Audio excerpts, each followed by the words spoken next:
샤랄라한 DJ 샤디와 함께하는 달콤한 시간. 이상한 나라의 앨리스 두 번째 이야기. 눈물 웅덩이.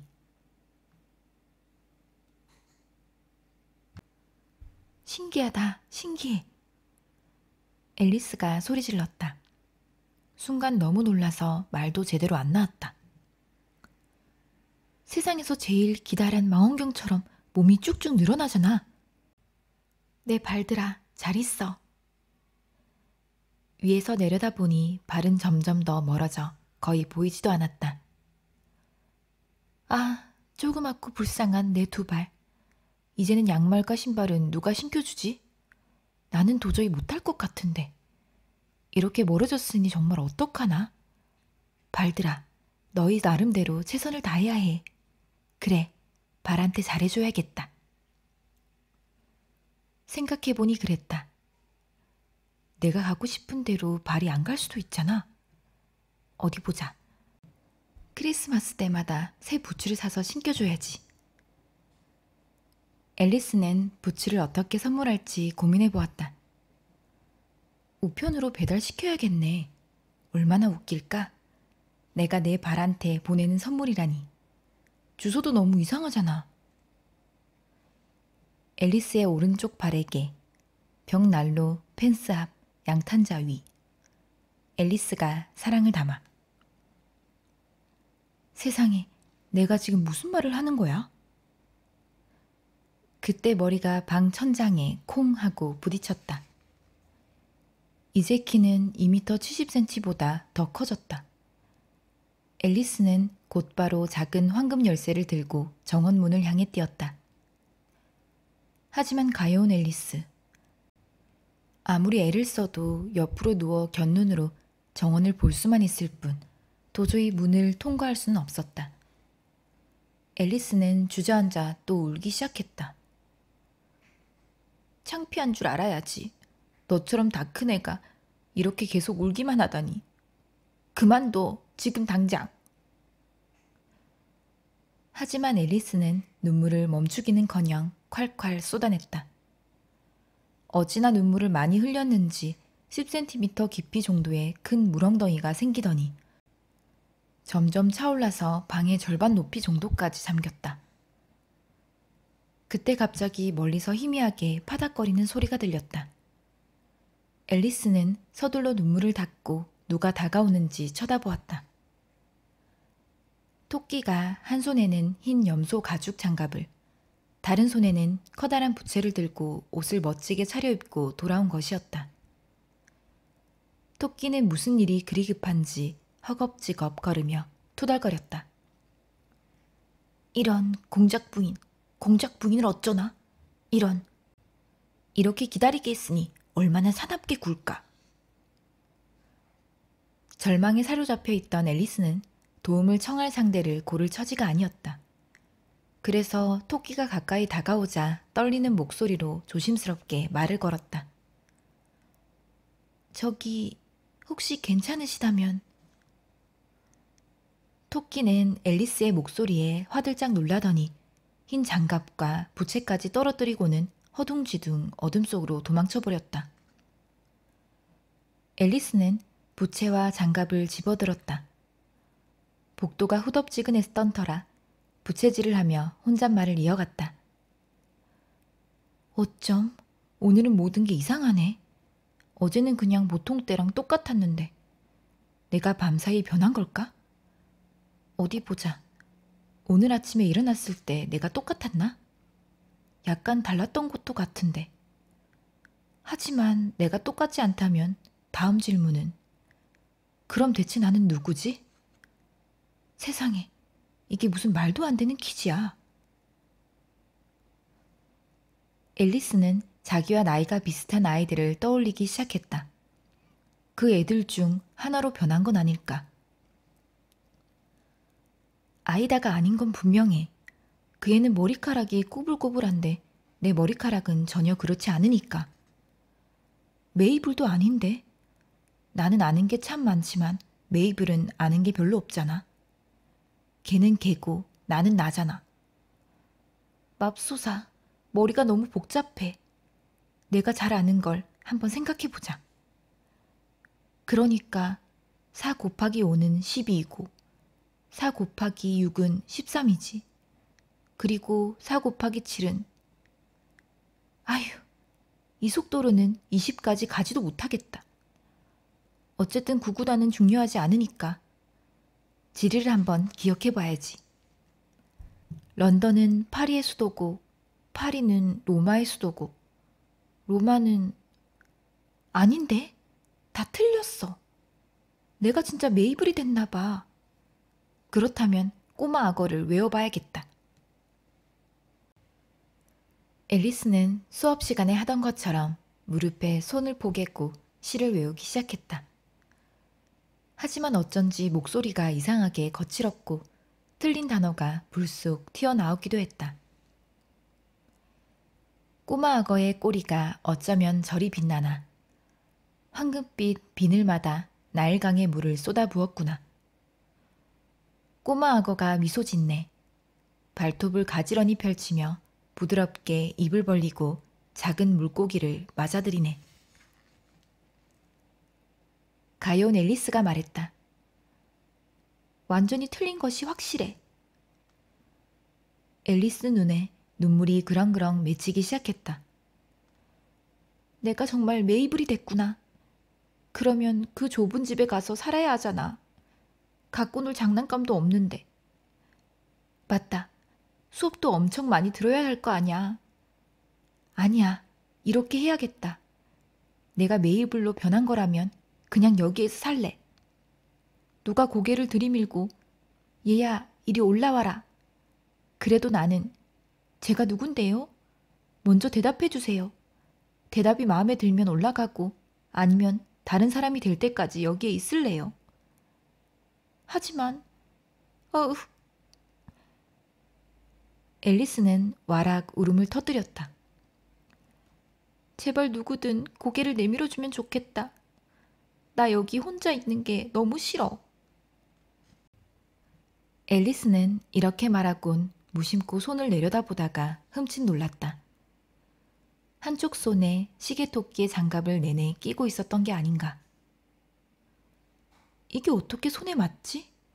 분명 내가 다시 작아진 거야. 앨리스는 벌떡 일어나 탁자로 가서 키를 가늠해 보았다. 생각했던 대로 몸이 줄어들어 60cm 정도였고 점점 빠른 속도로 줄어들고 있었다. 앨리스는 이렇게 작아진 이유가 들고 있던 부채 때문인 걸 알아채고 몸이 사라지기 전에 부채를 얼른 내던졌다. 간신히 멈췄네. 앨리스는 안도의 한숨을 내쉬었다. 갑자기 몸이 변해서 무서웠지만 그래도 무사해서 정말 다행이었다. 이제 정원으로 갈 수 있겠다. 앨리스는 작은 정원 문을 향해 힘껏 달렸다. 하지만 이를 어쩌나? 작은 문은 다시 잠겨 있었고 작은 황금 열쇠는 유리 탁자 위에 그대로 놓여 있었다. 이렇게 일이 안 풀릴 수 있을까? 기운이 탁 빠지는 기분이었다. 내 몸이 이렇게 작았던 적은 한 번도 없었잖아. 한 번도. 몸이 작아지니까 정말 싫어. 순간 신세를 한탄하던 앨리스의 발이 미끄러졌고 이내 풍덩 하고 턱까지 차는 소금물 웅덩이에 빠지고 말았다.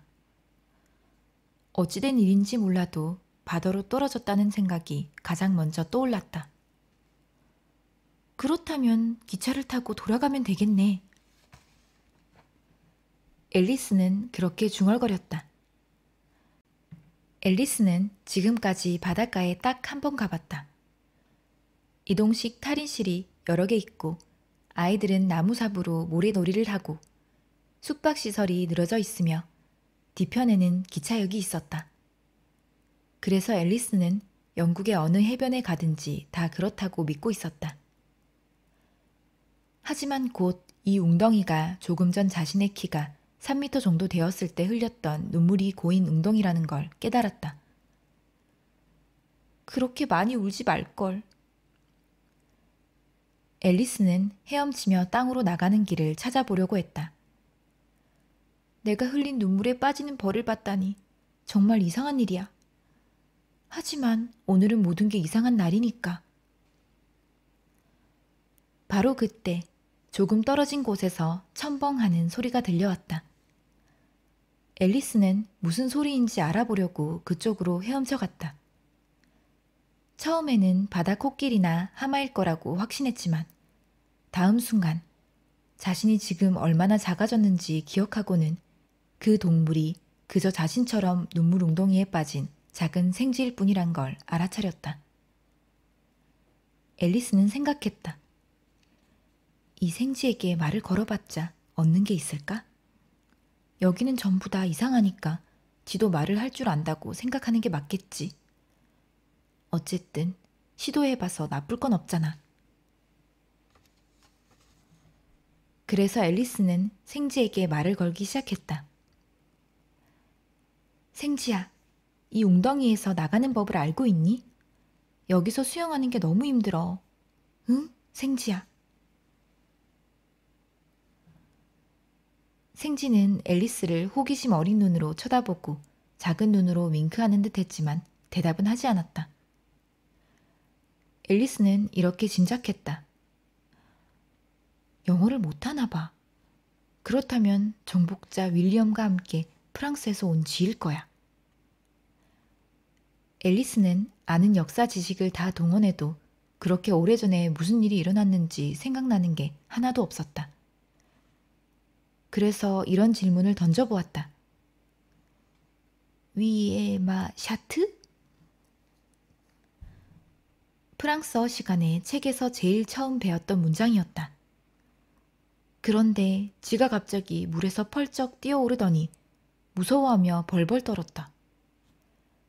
앨리스는 자신이 자그마한 동물을 겁먹게 한 것 같아 허겁지겁 사과했다. 아, 정말 미안해. 쥐가 고양이를 안 좋아한다는 걸 까맣게 잊었어. 쥐가 찢어질 듯 날카롭게 울부짖었다.